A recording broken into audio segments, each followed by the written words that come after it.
Dit is laat in die namiddag. My wêreld is stil en alleen. Sy lees 'n boek, ek wens ek kon haar so lees.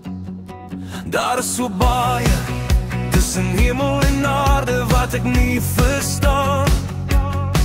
Dalk is die koue die blaaie wat ons wegsteek van mekaar.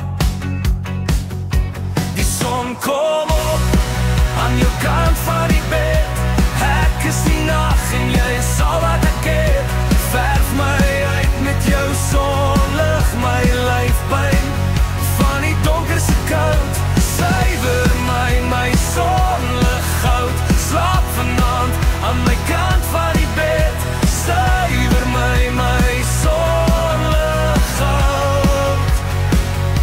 Die son kom op aan jou kant van die bed. Jy is al wat ek oor het. Sonder haar is daar net ek, die rede waarom ek elke oggend suurstof in my longe wil intrek. Ek hou uit, want jy het gevra dat ek nie opgee, maar jy